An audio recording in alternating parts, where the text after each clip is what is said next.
NGO friends, ladies and gentlemen. It's with great honor and humility today that I welcome you to Concepts of Truth International First Sight event as an accredited CSocD NGO at the United Nations.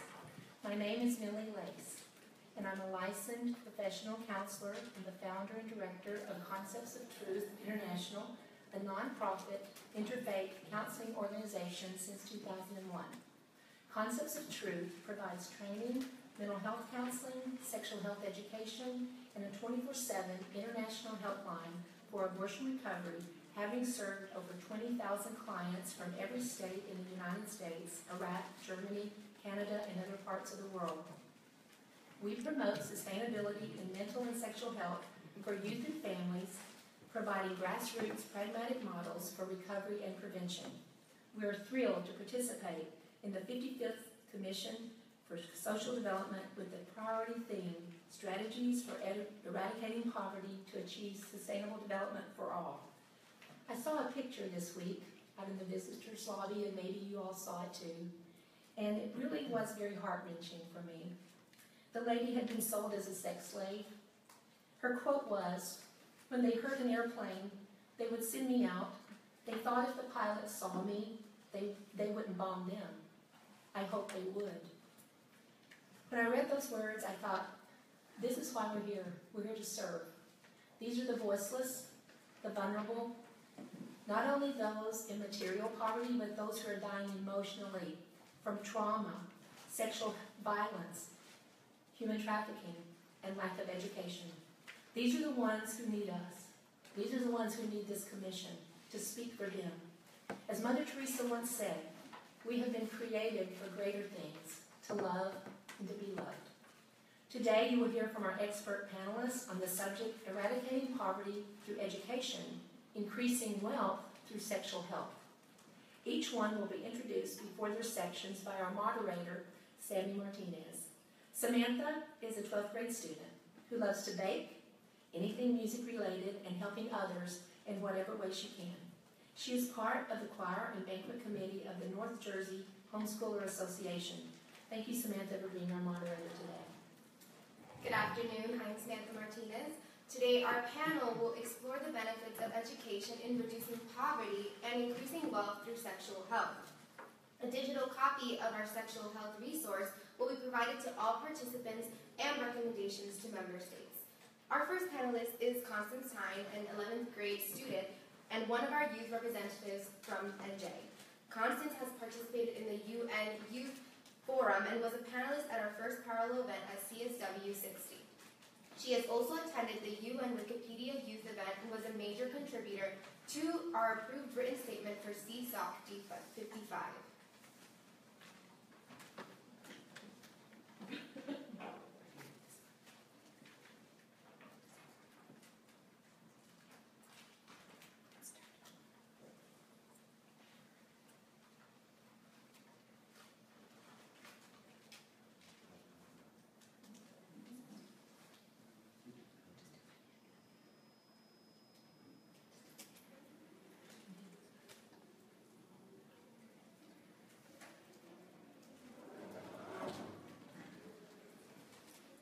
According to Amina J. Mohammed, Special Advisor to the UN Secretary General, quote, "The international community has yet to recognize the full potential of education as a catalyst for development." In fact, UNESCO claims sustainable development begins with education. Education is the single most powerful way to lift people out of poverty, and it is consistent with the goals of the 55th session of the Commission for Social Development to devise strategies for the eradication of poverty to achieve sustainable development for all. Concepts of Truth recognizes the power of education. Concepts of Truth's modeling of counseling, recovery, and prevention educates its clients to develop the whole person and instills in them a due sense of dignity and a capacity for mutual love and respect. Concepts of Truth Prevention Program educates youth and families in safe sexual health practices, while Concepts of Truth's Recovery and Training Programs help address the need of healing from the trauma of abortion, which often accompanies and sometimes causes multidimensional poverty. Poverty continues to be a pervasive problem worldwide. Although extreme poverty rates have been cut by more than half since 1990, only 1 in 5 people in developing regions still lives on less than $1.25 a day. There are millions more who make little more than this daily amount. 836 million people still live in what the UN classifies as extreme poverty, and women are disproportionately more likely to live in poverty than men due to unequal access to paid work and education. Moreover, every day, tens of thousands of people have to abandon their homes to seek protection due to conflict, leaving them displaced and destitute. Poverty, however, is more than lack of income and resources to ensure sustainable livelihood. The UN's report on Sustainable Development Goals finds that poverty includes hunger and malnutrition, limited access to social discrimination and exclusion, as well as participation in decision-making. In essence, material poverty frequently coexists with educational, social, and emotional poverty. Poverty is multidimensional. As Citizens for Public Justice explains, quote, material poverty can have an exacting toll on those who experience it.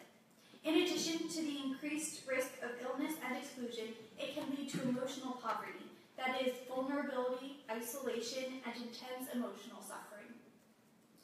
Material and emotional poverty have been found to increase women's vulnerability to sexual exploitation and result in unwanted pregnancies, causing further emotional poverty, confusion, and despair. Such women also have an increased risk of sexually transmitted diseases, with HIV and AIDS the leading cause of death for women of reproductive age worldwide. Meanwhile, the children in these pregnancies are often at risk, not only for death due to abortion, but also for death resulting in postnatal diseases. Education offers defenses against the many consequences of poverty, both material and emotional, and limits the spread of sexual exploitation and its effects. Education decreases material poverty. On average, 1 year of education is associated with a 10% increase in wage earnings, a significant assault on material poverty. Education also gives women an opportunity to enter the labor force in places where that has been socially less acceptable. As the World Future Council observes, education helps men and women claim their rights and realize their potential in economic, political, and social arenas. Education also works as a catalyst to improve physical and mental health and even reduce sexual exploitation. Education provides a defense against emotional poverty. Learning how to explore and evaluate is a necessary tool with which to navigate the world and its risks. Concepts of Truth International recognizes the power of education and addresses the complex issue of poverty and its relation to sexual and reproductive health. Concepts of Truth International's curriculum incorporates the whole person learning theory, the science of sex, bonding hormones, and the importance of this education for the prevention of and healing from sexual violence, STDs, addictive relationships, and for the promotion of each person's well-being and that of their progeny. While the failure to educate women during prenatal care has serious consequences, educating young women lowers child mortality.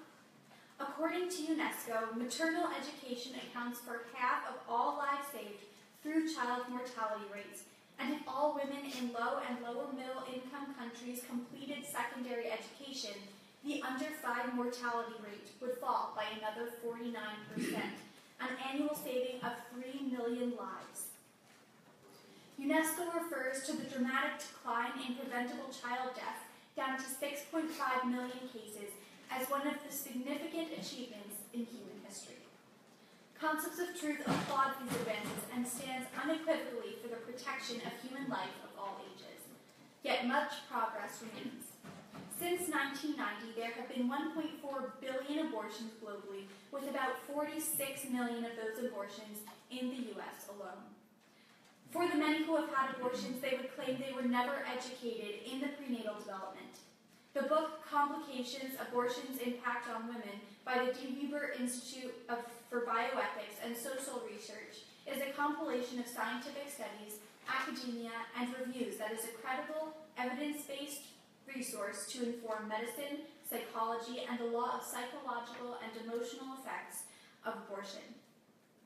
Involuntary terminations of pregnancy often result after sexual violence. Lack of knowledge can have painful consequences.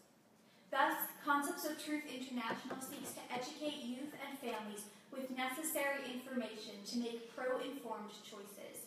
For those who have experienced abortion, Concepts of Truth International offers compassionate and non-judgmental care and resources to help those of all faiths to find closure through the grieving process.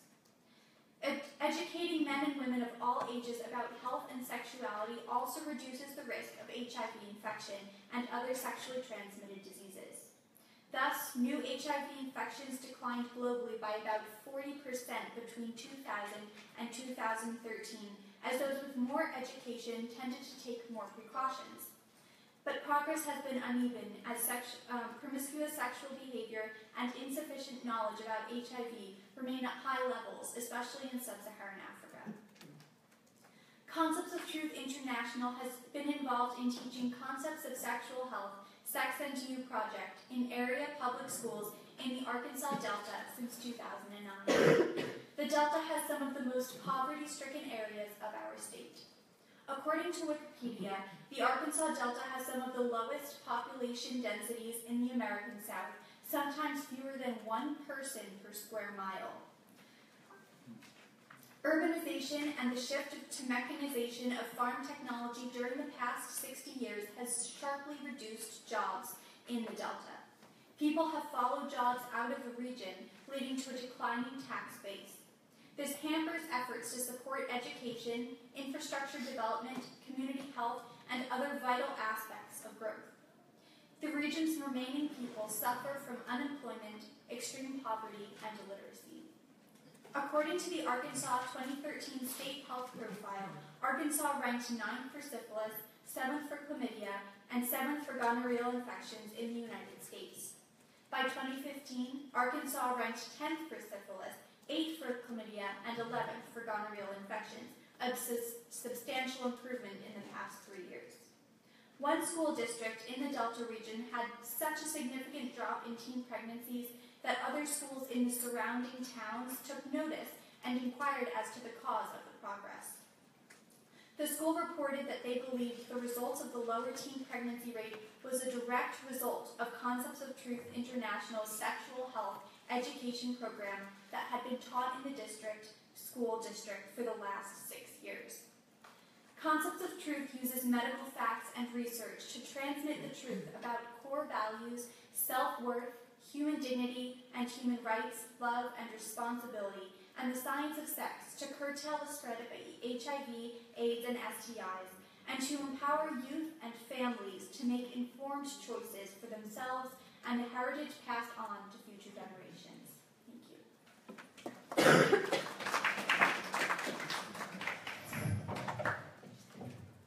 Thank you, Constance.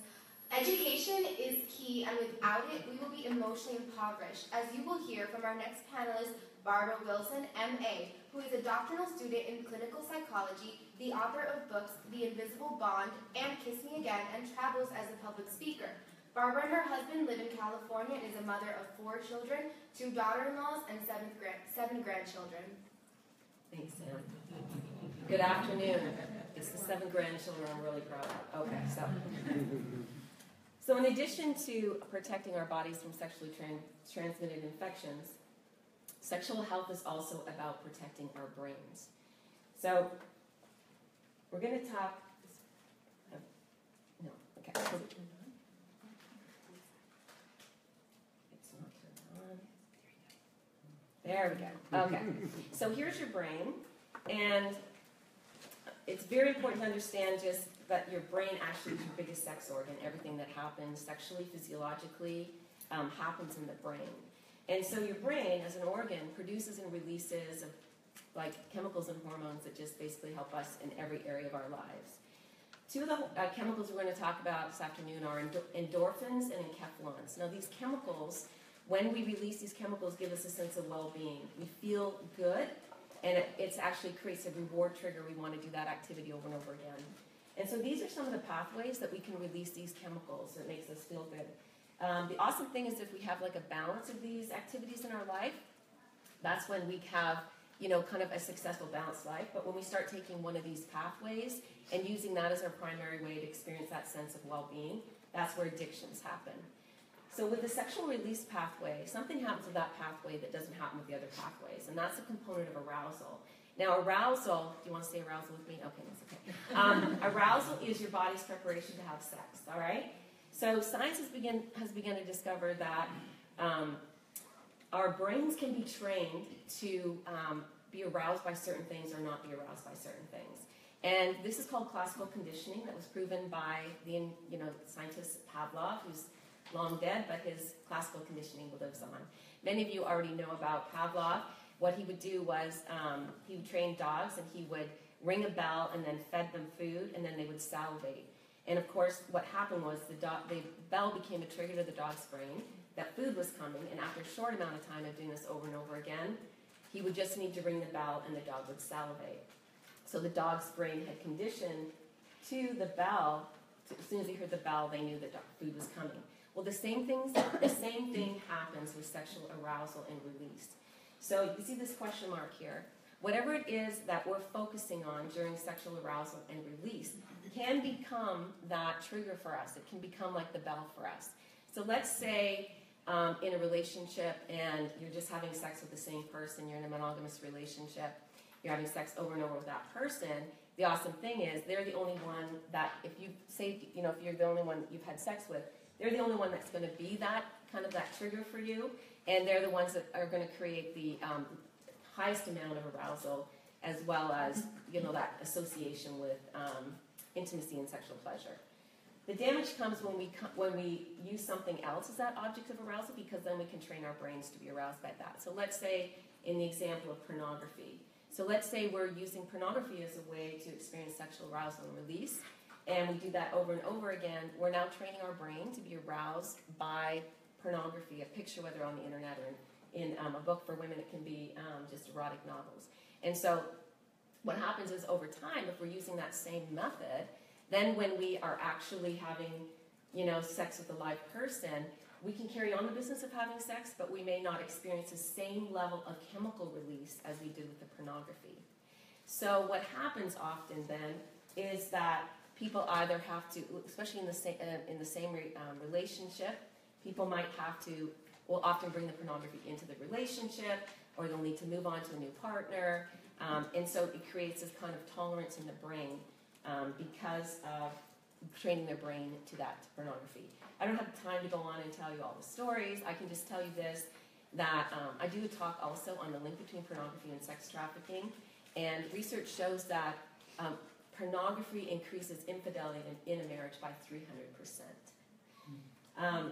Okay, so in addition to releasing chemicals, we also release a hormone called oxytocin. You've all heard of oxytocin, right? It is, I'm leaving it there. So oxytocin is the bonding hormone. We know that oxytocin is released in high levels in humans when a woman gives birth, when she breastfeeds her baby. Actually, oxytocin is what releases the milk. Oxytocin is also what helps the uterus contract. And it's also released in high levels in men and women during sexual arousal and release. It's specifically designed to create this bonding in relationships, right? So moms need to be bonded to their children or they'll die. And husbands and wives are in a relationship. That bonding actually the oxytocin helps keep that marriage or relationship strong. And the longer you're in that relationship, if you're releasing oxytocin, the relationship will get deeper and stronger. That love becomes deeper, and you lose the puppy love kind of feeling and becomes more attached. So I'm going to give you a little demonstration with my hearts. So this bonding, I think we often think of sex as just something physical, but there's a lot more going on as we talk about the whole person. So there's also this emotional bond, there's a mental bond, social bond, spiritual bond, and then also this chemical bond that happens during this sexual relationship. So with oxytocin, the damage comes is when we're having sex with multiple partners. Because once we have sex with one partner and then we move on to a new partner, we actually can start releasing a little less oxytocin in each relationship. So let me explain how that happens. So this is kind of showing you how oxytocin can work to create this kind of emotional poverty, as well as a physiological poverty in a person. So you can see at the top here, you have somebody who's in a relationship and now they're beginning to have sex. They're releasing oxytocin, and oxytocin is this amazing hormone. It creates this pro-social environment where we can trust, we have reduced anxiety, reduced fear, reduced stress, and it creates something called positive memory airbrushing. So positive memory airbrushing is oxytocin actually allows us to increase the recall of positive events and decrease the recall of negative events in past relationships. So anybody here a middle child? No? Okay, you don't want to admit it? Okay. Or younger? Well, you can thank oxytocin for that, because I assure you we would never have another child after the first if it wasn't for oxytocin. Okay. All right. I know. We're a serious bunch. Okay. So now we're creating this bonding, but let's say that relationship fails. Okay? So let's say, because my first book is called The Invisible Bond of Sex, because it's really dealing with this whole thing that's going on in the brain that we actually can't see. And so let's say the invisible bond of sex, I'm going to stand a little bit so you can see, is like the invisible bond of glue that I put in this heart before I got on the plane, come from California. You can't see the glue, but you can see the impact of the glue. And I obviously put a little bit too much, but oh well. So what you see is how I started with these two hearts, but when I go to tear it apart, but in effect, we have actually physiologically and even chemically bonded to that person, and we take that person with us. So let's say that relationship fails, like in this example, now we're in emotional pain.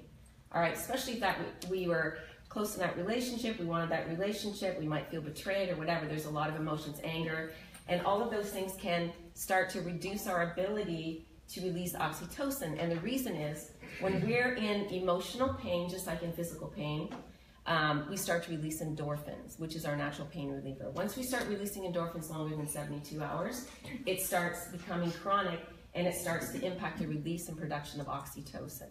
All right, so now this person, often when you're in pain, and especially young people, I've counseled so many young people, and this is, I'm going, don't go into the next relationship too soon. And of course, they're already in the next relationship.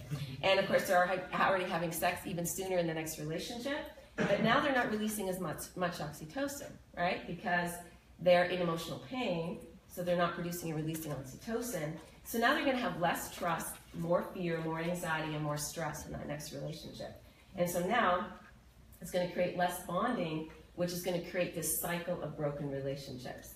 So, what happens then when we have this cycle of broken relationships is we start to, so if we're having this cycle, so you're in and out of many relationships, right? Now we're in this chronic emotional pain, which means we're in this place of chronic opiate release with the endorphins.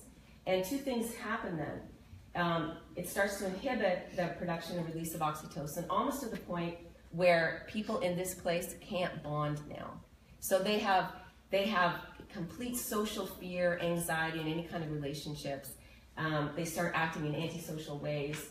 And they can also become addictive, because it's the release of oxytocin that keeps the brain from creating a tolerance to the chemicals released by sex. So the more oxytocin you're releasing in that same monogamous relationship, it keeps the wow of the relationship and the wow of sex alive. But if you're not releasing oxytocin, then as those chemicals start to wane, you will need to move on to a new relationship. So that's where you get feeling this sexual withdrawal. You feel like you're out of love with that person and you need to move on.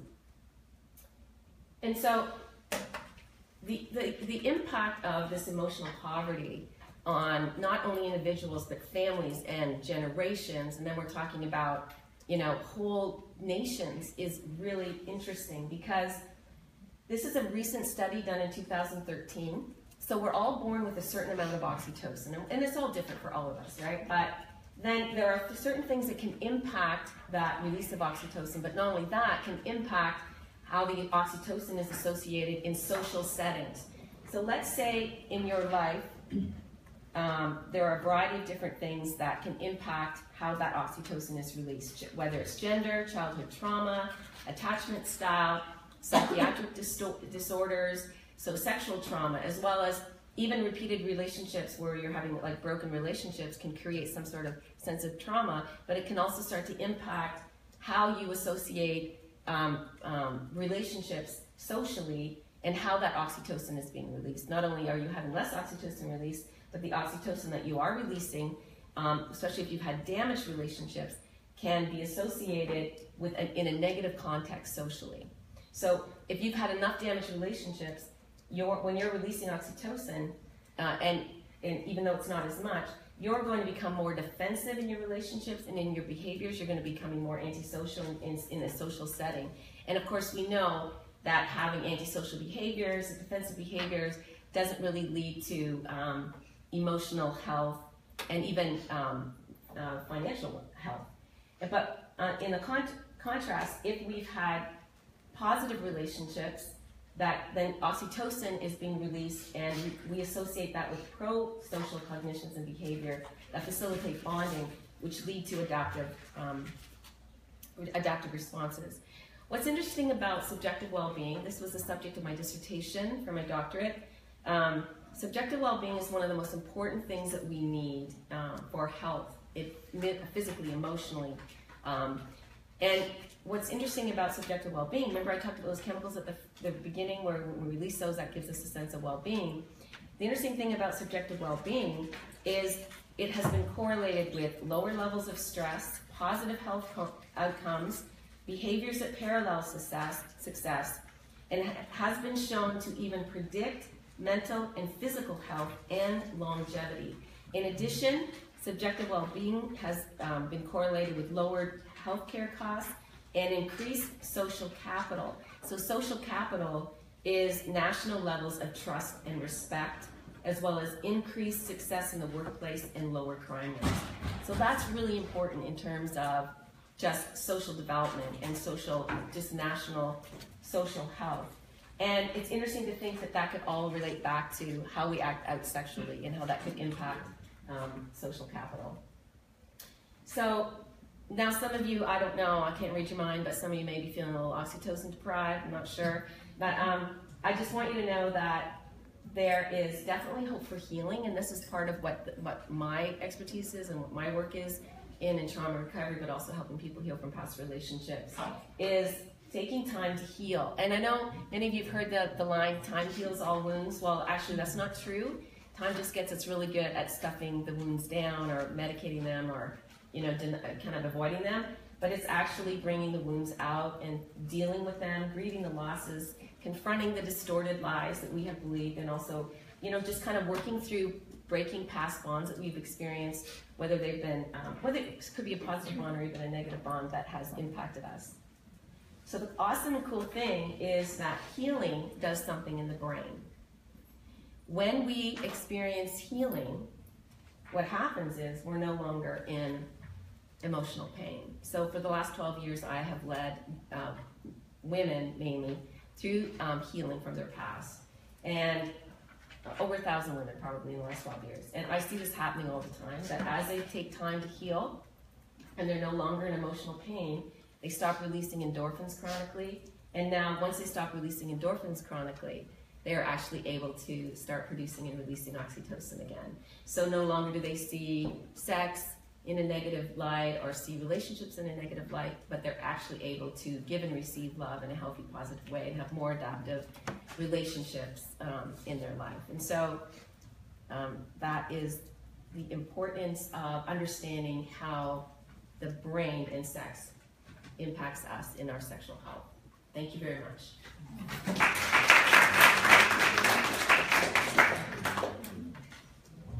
Thank you, Barbara.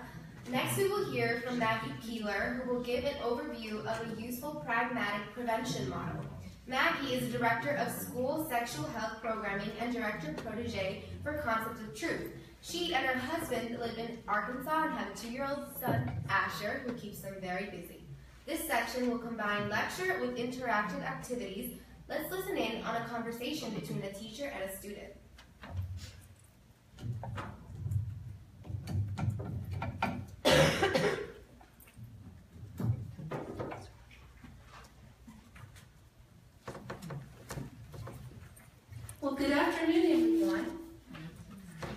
and welcome to Concepts of Sexual Health, Sex and You. Today we're going to give you lots of tools that are going to help you with making healthy choices, not only today but throughout your entire life. Yes, ma'am? Are you going to tell us never to have sex? And is this going to be really boring? That is a very great question, because I'm sure in your programs that you have heard just say no for a long time. But I want you to know, your name is Maggie, right? Maggie, I want you to know that this program is about go. It's about go at the right time with the right person, showing unconditional love and responsibility. Okay, maybe I'll listen.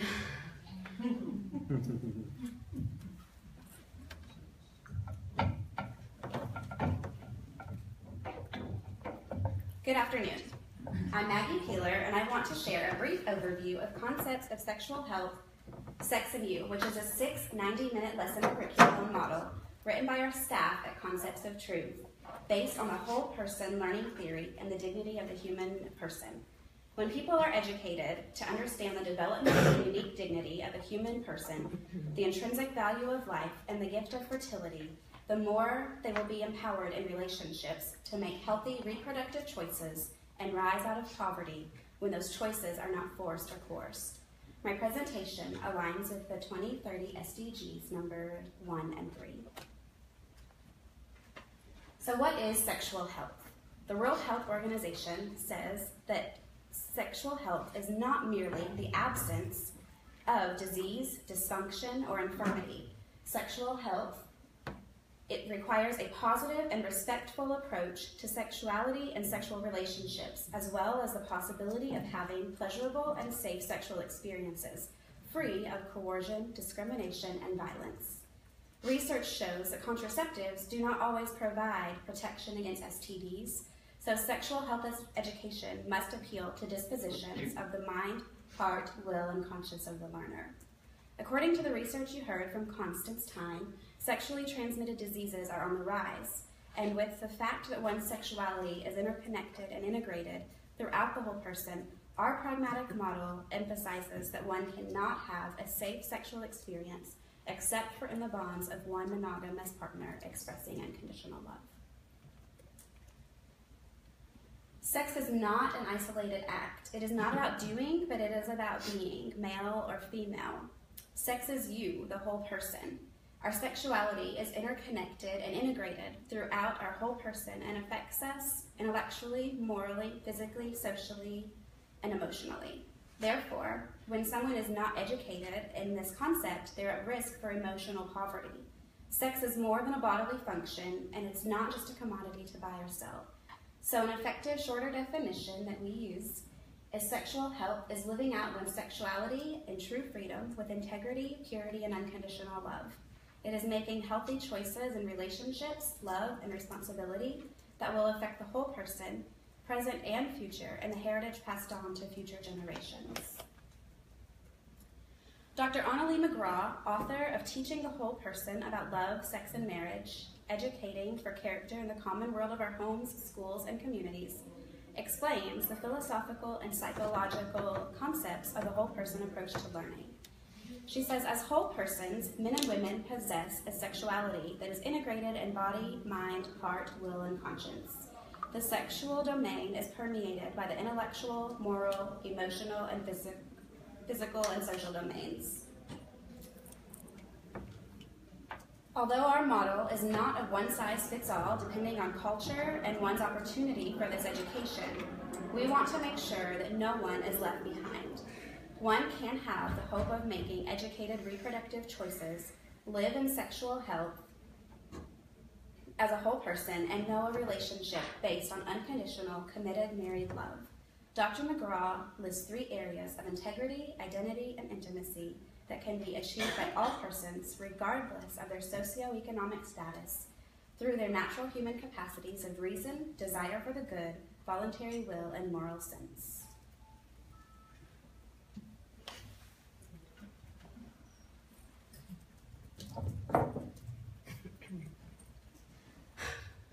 Okay, Maggie, yes. Well, this isn't going to work for me, I don't think. I was raised by a single Mom. Oh, okay. Well, I'm sorry, but like we said, remember we said it's not one size fits all, but it is possible. But you know, I got an idea. If you don't really, want to listen to this, how about, do you want to learn how to twerk? Yeah. Okay.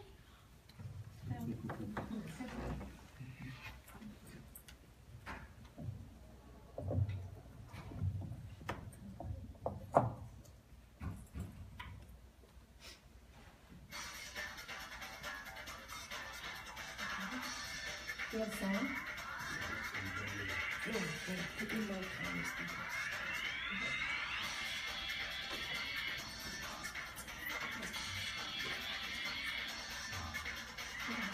Hey, Jake Tracy here. I'm going to show you something really popular today. I'm going to show you how to twerk. Twerk it, work it, work it. So first, we're going to stand to the side, because everybody wants to see that booty, booty, booty, right? You bend, get down, put your hands right here, you pop it out, and then you, oh, wait a second, I forgot something really important. I almost forgot to tell you the very first thing that you must do if you ever want to twerk in public is throw out all your class and self-respect. Once that junk is out of the way, oh, you can just pop it, twerk away. Oh, and the faster, the harder you pop it. I mean, when you get that serious jiggle, I mean, the clapping going on, you let the whole world know, I don't want to be seen as a human being with thoughts and feelings and intelligence and emotions. No, no, no. Just see me as a piece of meat and treat me as such. And yeah, I'll be mad later when the man in my life is disrespecting me, calling me out my name, cheating on me, using me for sex, never putting a ring on it, never treating me right because I taught him how to treat me because I basically made it clear that I don't deserve respect. I'll still be mad, but twerking is fun. And it attracts the kind of guys that I like. It attracts the guys that don't have any respect for themselves either, whose parents didn't teach them to run away from skanky women and to only pursue women who do have respect for themselves, who keep them legs closed, and who ain't gonna make it clap for you until you walk them down an aisle and say, I do in front of the I'll be burning a little bit down there, right? You skanky, it's burning a little bit. So let's probably like, oh, wait a minute, I forgot. I have self-respect. So, I'm not going to show you that. Now, a little booty shaking can be fun and harmless every now and then, but there is a line that can be crossed. And all that big time twerking and jiggling and shaking and clapping I got going on is for my husband's eyes only, because he did things the right way. I wish you peace and many blessings. Our pragmatic model emphasizes that we all desire to give and receive unconditional love. Our sexuality is an integral part of our entire being and our unique and personal inner core. We also emphasize the whole purpose of sex, prenatal development and dignity, and we show a short video clip explaining the principles set forth in the United Nations Universal Declaration of Human Rights. Other experiential activities that support human dignity and the concept of love and responsibility and the whole person romance is a showing of the classic film Roman Holiday. This movie was shown to a residential boys' home where all the boys were so violent that they weren't even allowed to have pencils with them. After they viewed this movie, most of the boys said that this movie helped them to learn how to treat and respect a woman, thus he for she. And last but not least, our model educates the consequences of STDs and STIs and the principles of the invisible bond as Barbara presented on the science of sex. We incorporate several attention-getter video clips and a gum activity.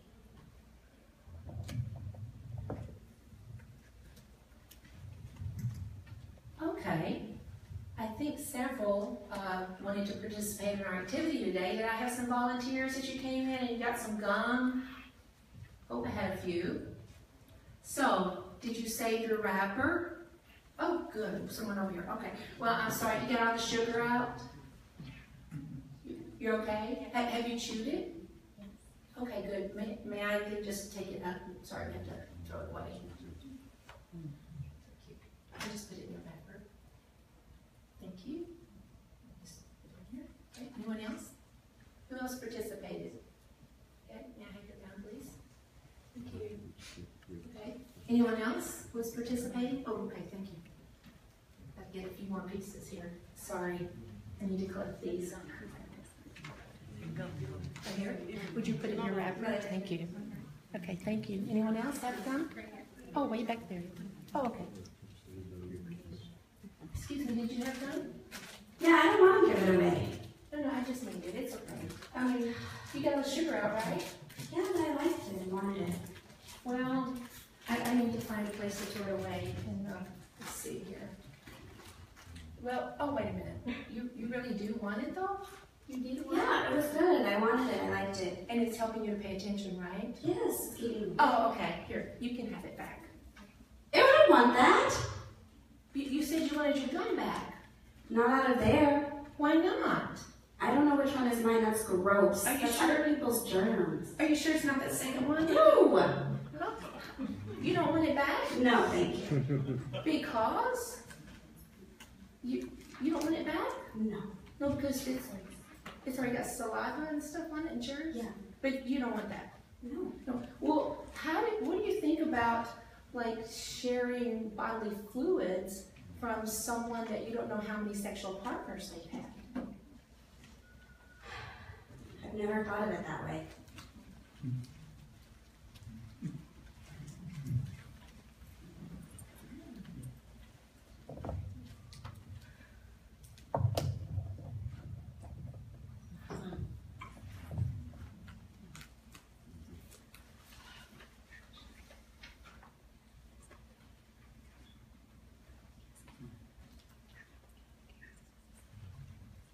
Are you tired of worrying about unplanned teen pregnancies? Are you afraid of contracting an incurable sexually transmitted disease? Well, worry no more. Now there's PADS. When worn properly, PADS can protect you from all of the unwanted and unpleasant side effects of sex, including but not limited to HPV, chlamydia, gonorrhea, syphilis, genital herpes, HIV, having a baby, ruining your reputation, and more. PADS come in a variety of shapes, sizes, and colors, and they're easy to use. That's how it's amazing. Just listen to the real pants wearer. Thanks to Pants. I know I won't end up a teen parent. Pants keep me safe from sexually transmitted diseases. And they keep my legs warm. Thanks, Pants. Try Pants. They're amazing. And now available as shorts. That's not working. Use it properly. And by that we mean if you take them off. That's the non-protect against wedgies. If you start to notice an odor coming from your pants, it's probably time to wash them. To learn more about what keeping your pants up can do for you, visit our website at irpants.org. Over 2,000 students have completed and evaluated our program in Arkansas. 67% upon completion commit to purity, and 87% say that they would recommend our program to other students. One evaluation response that I really liked said, overall, I think this program just saved a lot of lives, including my own. Concepts of Sexual Health, Sex and You is a pragmatic model that is empowering and can lead to personal fulfillment of educational, social, and economic growth outcomes for future generations. For a free digital overview, please give us your email address on the sign-up sheet, or you can download it at www.conceptsoftruth.org in our store. And this is what the overview looks like. Thank you.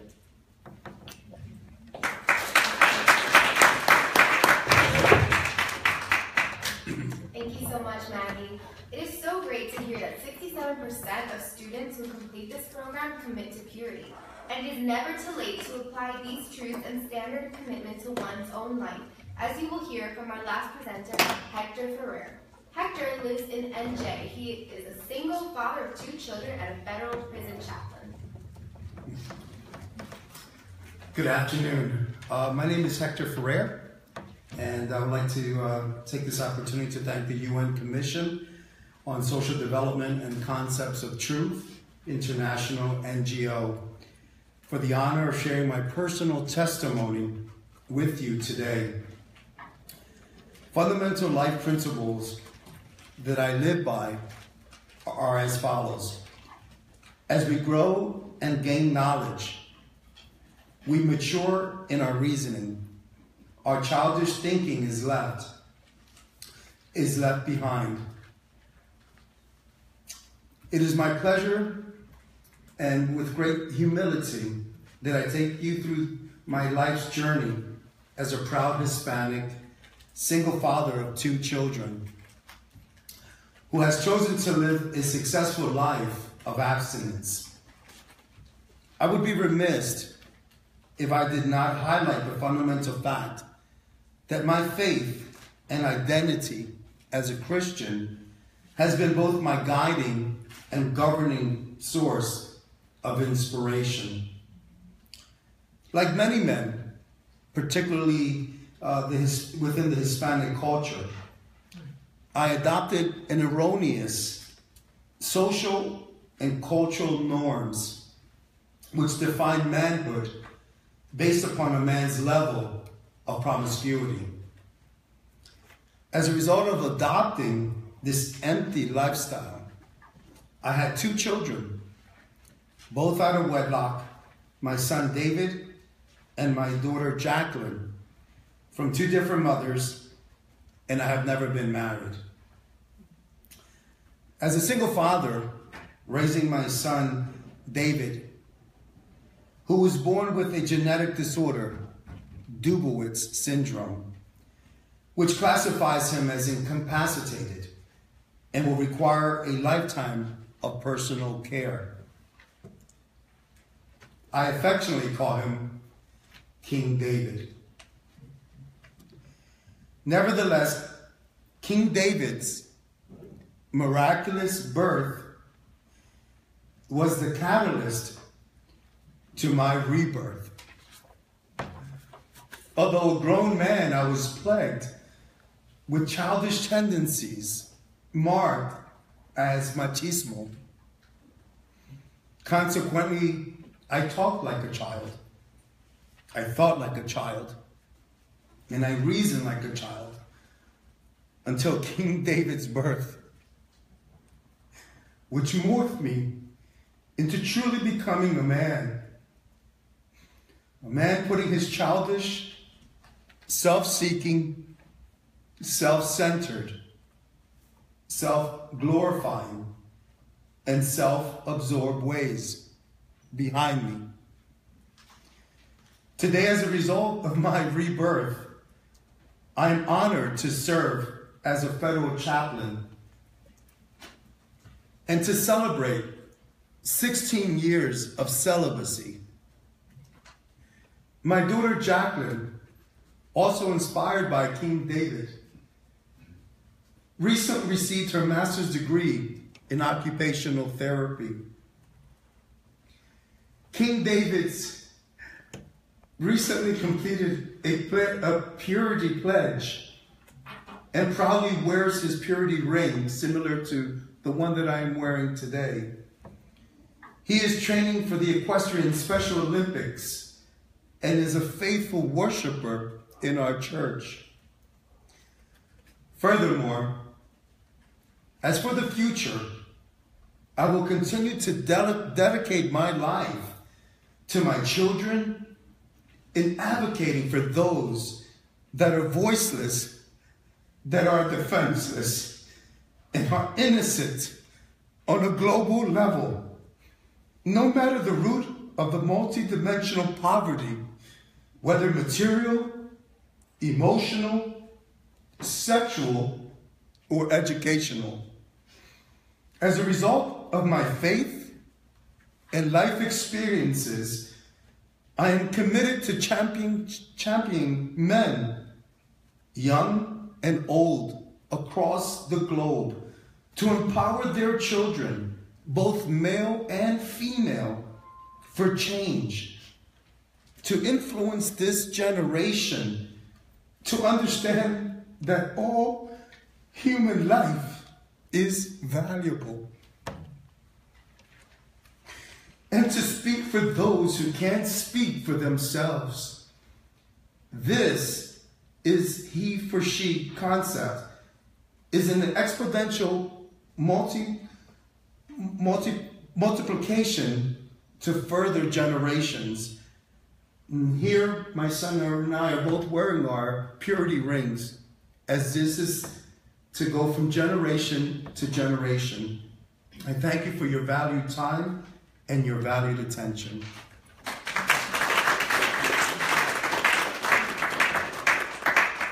Thank you so much, Hector, for sharing that. And And thank you all for attending today. At this time, Mrs. Millie Lace will give our closing remarks.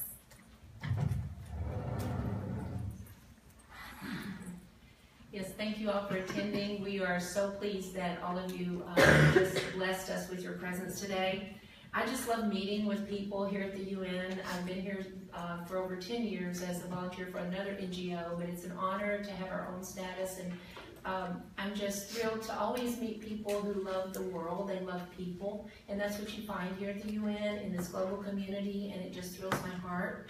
And so, you know, I know that everyone in here, you all wouldn't be here if you weren't trying to promote hope and peace and justice. And so thank you all. Thank you all for coming. I trust that you leave today with a knowledge of pragmatic tools that brings hope to your country, hope that will empower you to leave no one behind.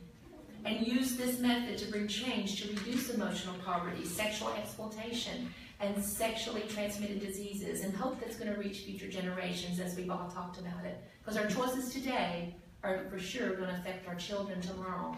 We challenge member states and this commission to endorse education and awareness campaigns on the value of education, enact policies requiring accountability from member states to educate in sexual health programs, which incorporate the whole person learning theory, allow measures that any and all sexual health material distributed worldwide include the principles set forth in Concepts of Sexual Health, Sex, and You as just one of the strategies to help eradicate poverty and achieve sustainable development for all.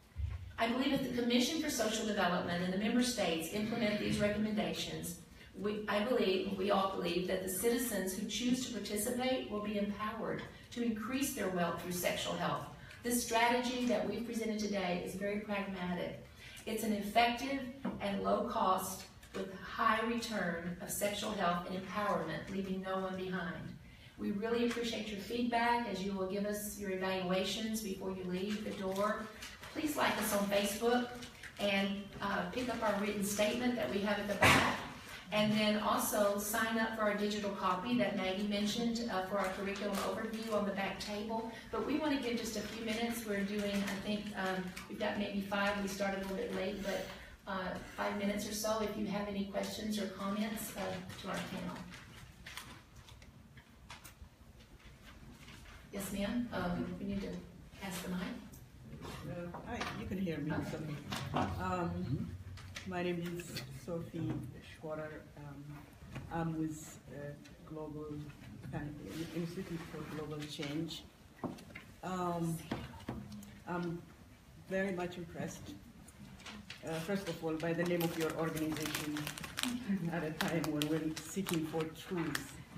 And second of all, and to see these young ladies here really taking the lead, you know, in about 4 or 5 years perhaps, I want to see them in some defining place.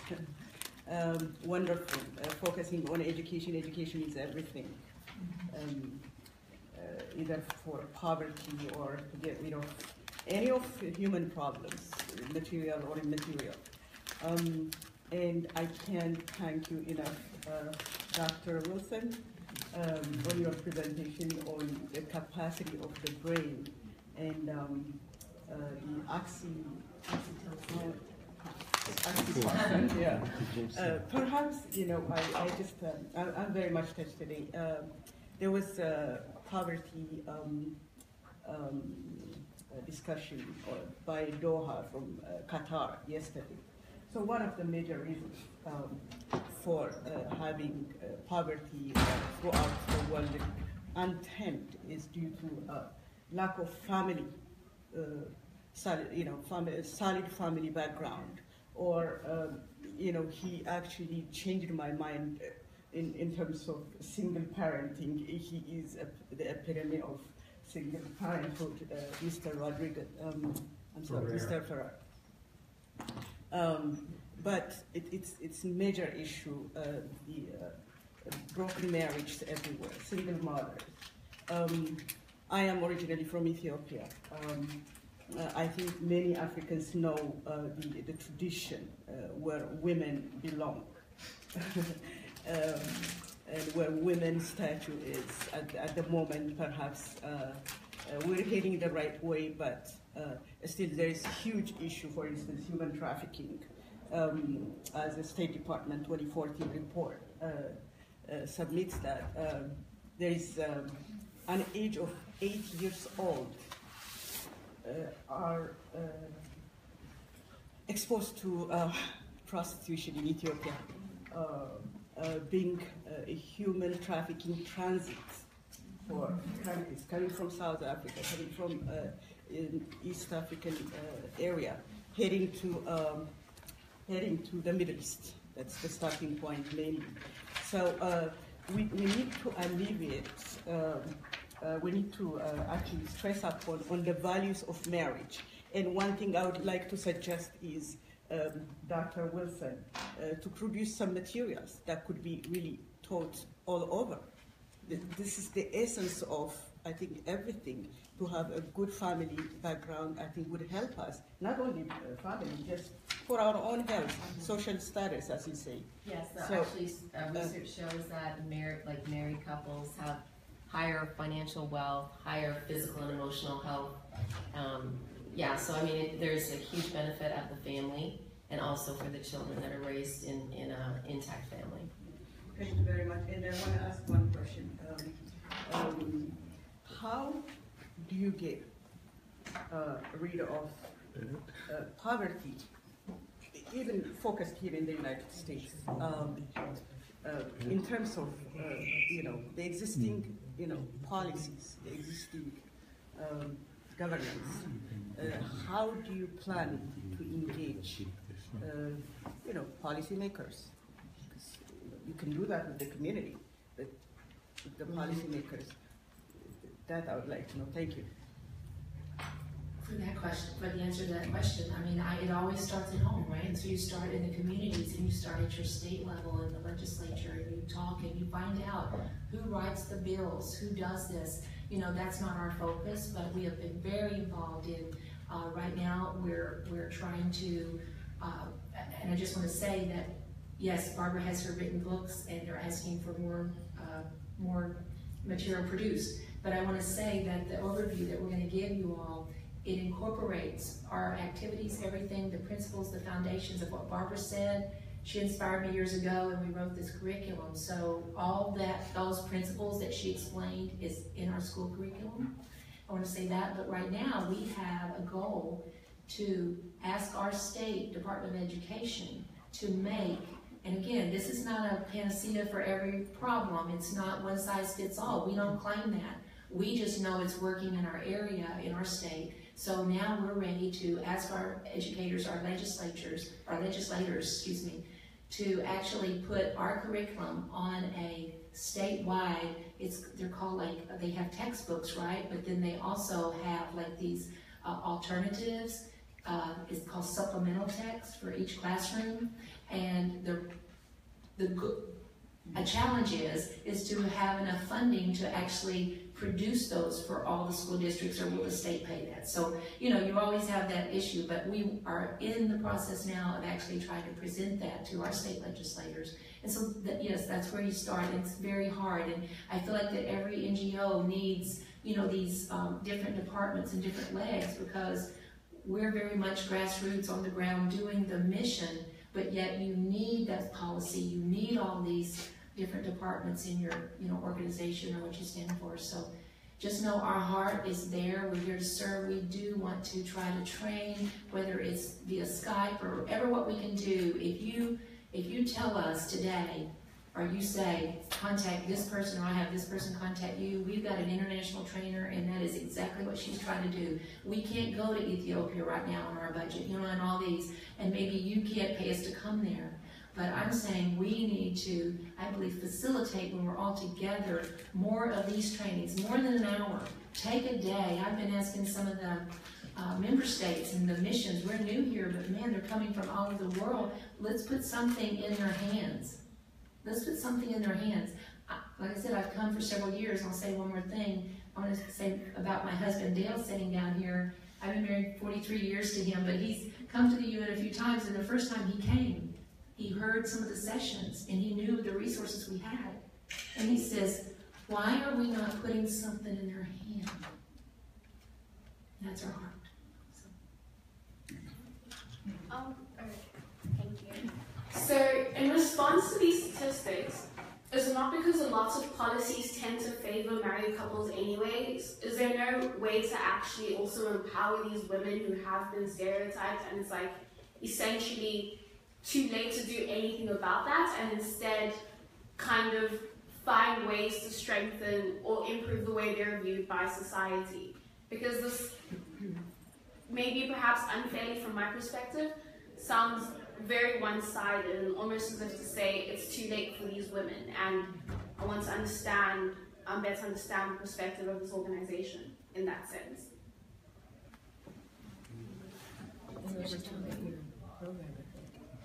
Are you asking about more about the program in terms of the education? Well, the policy, the statistics that you have presented are occur usually because governments do favor married couples. So, like, what is your perspective on empowering already disenfranchised women who are single? Is there any suggestion or policy problem-solving direction in that sense?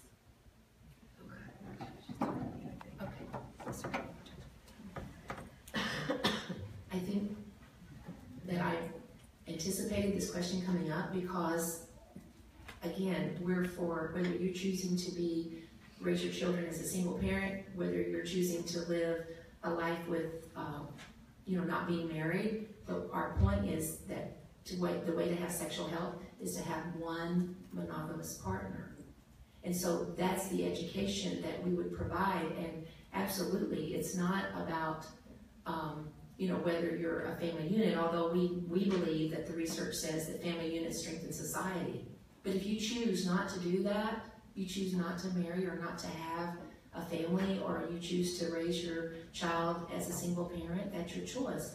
We're just trying to recommend this is the way to continue to have sexual health and to teach your children and future generations, no matter what your family unit definition is. Does that make sense? Yes. Does that help? In a way, yes. Okay. Great question. Great question. Anyone else? Okay, then. I think you can hear me, right? Yeah. My name is Joelle. I recently graduated Stony Brook University. I studied psychology and women's and gender studies. So I'd like to compliment you guys on sex education. Of course, that's very important in making especially women more autonomous and empowered. However, I did have some comments on some of the teaching that we saw today, starting with, I guess, the twerking video, and then following up with the gum exercise. With the video, I thought it was a little unsettling because I think women and men alike should respect each other and not deem others as worthless regardless of their dancing and whatnot. And as far as the gum, I got a similar feeling. A person can't be compared to gum, and if they've had multiple sexual partners, they shouldn't be seen as used or like as disgusting as putting someone else's gum in your mouth. And I thought if I was a middle school, high school student, seeing that or learning that, it would be even more jarring than it was just now. And further, I thought a lot of the talk around abortions saw it as a traumatic experience, and for many women it's not. So those are some of my comments, but I really enjoyed your presentation of the statistics in the beginning and the impact that you are having in your area. So. Thank you. Just as I would say, in our curriculum, I think those videos and the gun activity may fit in a little more if you were to see the whole curriculum. We just had a limited amount of time here to kind of show, but we strongly emphasize in our curriculum also the value of a human being and that everybody has dignity and value. And so that gun activity is specifically tied into our lesson on STDs. And so it is relating specifically to kind of your chances of getting STDs. It's not trying to compare the human value as a used piece of gum. But there's a large stigma against people with STDs, and even if you have an STD, you shouldn't be seen that way. Yeah, no. So, But we're talking about, and we're educating about prevention of that. right. So, thank you. Here's a question. Okay. It's a short one, actually. Thank you very much. I had spent some considerable time in reproductive health, trying to get sexual issues and sexuality across to the young. And I found your approach interesting, particularly the role play and the video. But I would like to know, which countries do you work in apart from the US? Because some of those things will have to be culturally contextual. You know, so that's what I'm interested in. And then Barbara Wilson, yes, thank you for your theory, and I think it will be really worthwhile, you know, to find it as a way of getting high school and undergraduates that are getting into their relationship experience, because what you put up there, you know, resonates. They've been through 1, been through 2, been through 3. Gosh, am I ever going to fall in love?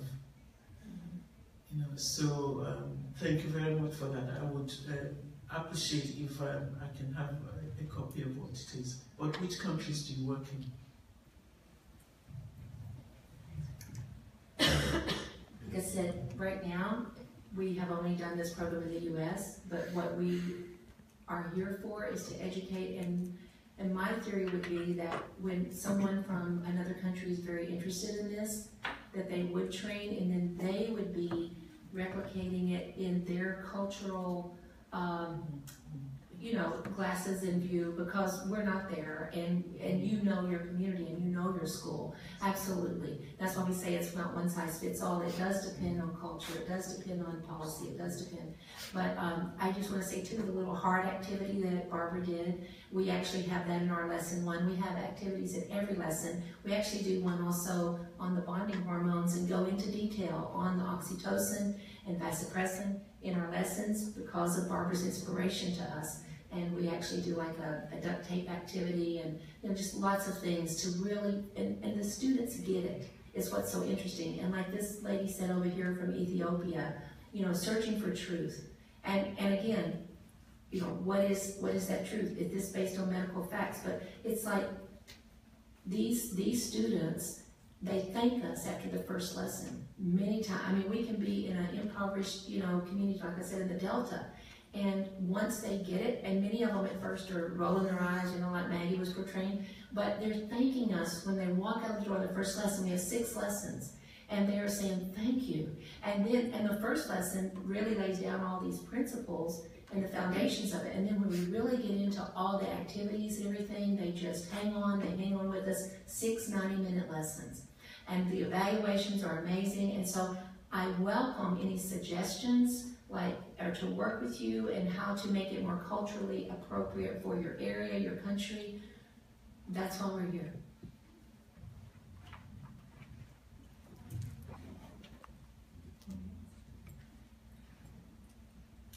Anyone else? And actually, about the gum and the ripped apart hearts. I'm sorry, darling, I think